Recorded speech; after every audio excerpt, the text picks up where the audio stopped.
Assalamualaikum warahmatullahi wabarakatuh. Saya Yosina Setia dengan NIM 22002245. Pada kesempatan kali ini saya akan mempresentasikan hasil resume mata kuliah komunikasi organisasi yang berjudul Distorsi Pesan dalam Komunikasi Organisasi itu sendiri. Distorsi bisa disebut dengan gangguan yang pada akhirnya dalam proses komunikasi yang sifatnya distorsi atau mengganggu proses komunikasi yang terjadi sehingga pesannya menjadi blur atau terjadi miskomunikasi, bahkan apa yang disampaikan si komunikator itu menjadi berbeda di yang diterima oleh si komunikat. Artinya tidak menjadi efektif dan tujuan tidak dapat dan menjadi tercapai.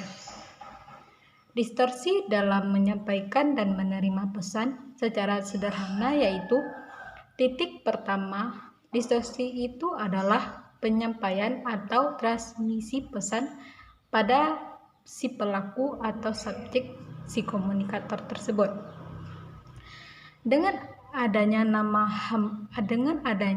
hambatan fisik ataupun gangguan yang terjadi karena fisik atau jarak antar manusia antara si komunikator tadi dengan si komunikan.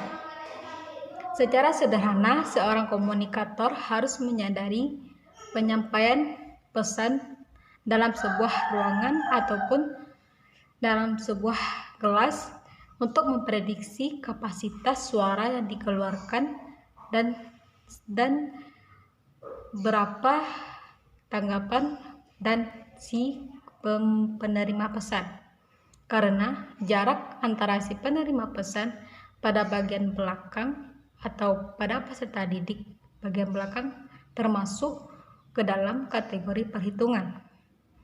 Distorsi dalam penyampaian ataupun asimilasi pesan ini juga berakibat dari si komunikator bisa dilihat sesuai saluran distribusinya yang begitu panjang dalam satu organisasi. Yang kedua yaitu distorsi dalam penerimaan pesan. Ketika penerimaan pesan misalnya hambatan fisik si penerima pesan seperti suasana kerja yang tidak nyaman, sinar lampu yang terlalu terang atau redup, dan ruang kerja yang panas serta polusi udara yang tidak enak. Hambatan mental terkait dengan perbedaan intelektual, kapasitas kemampuan, pendidikan, dan lain-lain yang dapat menyebabkan terjadinya gangguan akan pertukaran informasi pikiran pada saat berkomunikasi. Yang ketiga yaitu distorsi dalam mengartikan pesan itu sendiri. Artinya berbeda latar belakang, usia, jenis kelamin, sosial, posisi kerja, ekonomi, budaya, dan lain sebagainya, itu dapat menjadi distorsi dalam memaknai pesan ataupun menjadi penyebab gangguan pesan itu, bahwa setiap kita menjadi melihat pesan itu berbeda, dan yang kedua berbeda interpretasi kerja, jadi pemaknaan terhadap kata yang berbeda itu menjadi gangguan yang tidak sedikit ataupun mendistorsikan pesan akan yang kita sampaikan itu tersebut. Bagaimana distorsi pesan itu bisa disiasati atau dikurangi bahkan dihilangkan dalam komunikasi di suatu organisasi atau lembaga?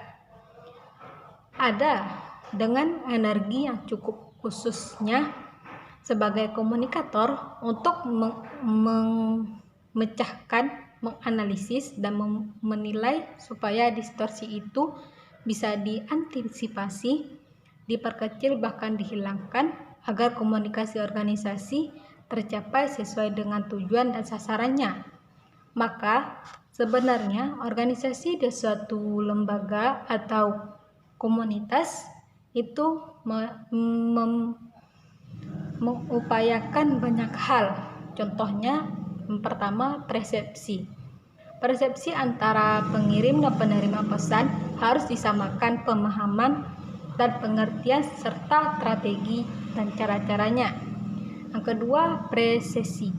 Presesi ini dilakukan untuk menghindari berbagai macam kesalahpahaman antara si komunikator dan si komunikan. Hal-hal yang harus disampaikan dalam bentuk gambar, grafik, dan segala macamnya.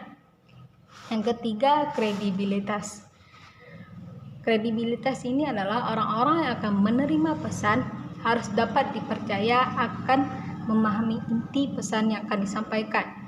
Semakin tinggi tingkat kredibilitas seseorang, maka akan semakin seseorang mempercayai pesan atau informasi yang telah disampaikannya, dan ini akan menjadi pengaruh dalam komunikasi itu sendiri. Cara lain yang agar dapat dilakukan oleh lembaga atau organisasi adalah dengan melakukan pengendalian diri si pengirim. Artinya, bahasa yang disampaikan akan dapat membuat berpikir lebih tenang, tertawa, dan dapat mengambil inti dalam satu tindakan tertentu. Sehingga tata bahasa inti makna dari obrolan tersebut telah didesain sedemikian rupa, dan tujuan kita tadi dapat diterima secara baik dan tidak menimbulkan ekspresivitas yang berbeda. Keserasian hubungan antara si pengirim dengan si penerima pesan juga bagian yang harus dipikirkan oleh suatu organisasi dalam rangka mengurangi distorsi. Dengan ikhtikat yang tinggi dan yang lebih baik, konteks yang bersahabat dan berdekatan, maka pesan cenderung akan lebih efektif, dapat diterima dengan baik dan emosional. Kebiasaan mendengarkan yang begitu sulit dapat menjadi salah satu faktor penyebab terjadinya distorsi pesan dalam sebuah proses komunikasi. Ingat, efektivitas komunikasi organisasi sangat bergantung pada apa komunikatornya, dan komunikator turut menentukan terjadinya tindakan distorsi pesan dalam komunikasi di suatu lembaga ataupun organisasi. Yang pertama, sebagai pengirim pesan, kita dapat didengarkan dengan cara yang pertama, dalam kriteria mendengarkan itu ada 3 hal yang harus dipikirkan. Yang pertama, mendengarkan isi. Yang kedua, mendengarkan kritis. Yang ketiga, mendengarkan aktif atau empati. Mendengarkan isi.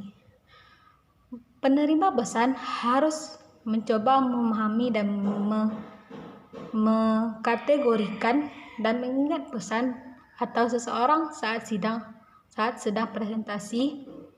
Mendengarkan isi secara garis besar tidak ada masalahnya, karena hanya butuh energi untuk mengambil bagian per bagian yang terkait dengan isi yang akan kita tangkap dari apa yang disampaikan oleh si komunikator.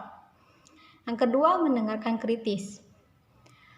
Kita sebagai pendengar dituntut untuk memahami sekaligus mencoba untuk mengevaluasi arti pesan yang disampaikan oleh pembicara atau lawan bicara. Kadang-kadang melibatkan interaksi dalam menggali isu sudut pandang lawan bicara.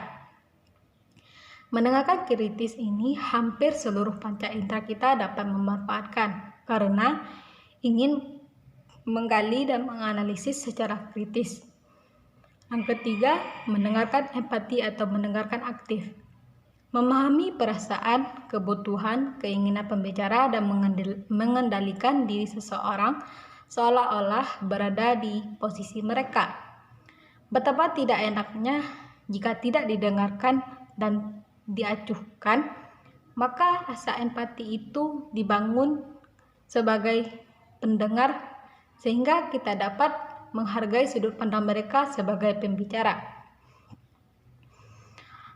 Dan ada 5 kegiatan atau aktivitas dalam proses kegiatan mendengarkan agar objek didengarkan itu tidak mudah dilupakan oleh si komunikan. Yang pertama, menghadiri. Artinya secara fisik lahir dan batin ada bahwa kita menyediakan alat sentral pendengaran yang memang untuk pesan yang disampaikan hadir dalam komunikasi tidak hanya fisik tetapi sejalan dengan pikiran dan hati juga, sehingga kita dapat mengantisipasi semua hal yang menghambat seperti untuk menjadi lebih fokus dan dapat memperhatikan si pemberi pesan tersebut. Hadir maksudnya adalah menghadirkan panca indera pendengaran seluruh hati nurani dan naluri untuk mendengarkan mereka secara keseluruhan tanpa adanya gangguan apapun. Yang kedua, menginterpretasikan.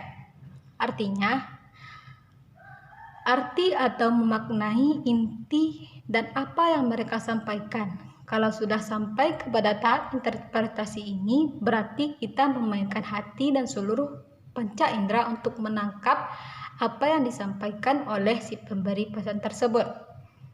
Yang ketiga, adanya kemampuan mengingat. Menyampaikan pesan untuk ditunjuk dan kemudian hari.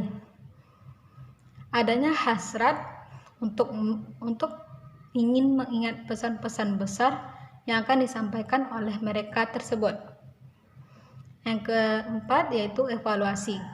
Evaluasi di sini mencoba mengingat atau mengurai kembali apa yang disampaikan oleh si pemberi pesan, dan berarti pikiran keseluruhan tertuju kepada mereka. Yang kelima, mampu memberikan tanggapan terhadap apa yang disampaikan oleh si pemberi pesan. Ini cenderung bereaksi terhadap evaluasi tadi dan bereaksi terhadap pesan yang disampaikan serta ikut serta berbicara ataupun memberi balikan sesuai senter yang kita inginkan. Memberi tanggapan ini bisa berupa kritikan, saran ataupun memberikan tambahan gitu.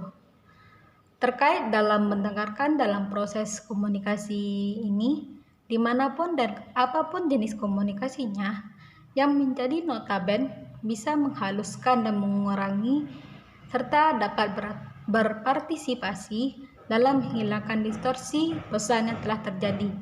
Jika efektivitas di komunikasi menjadi lebih baik ke depannya. Mungkin itu saja yang dapat saya sampaikan. Saya akhiri dengan Assalamualaikum warahmatullahi wabarakatuh.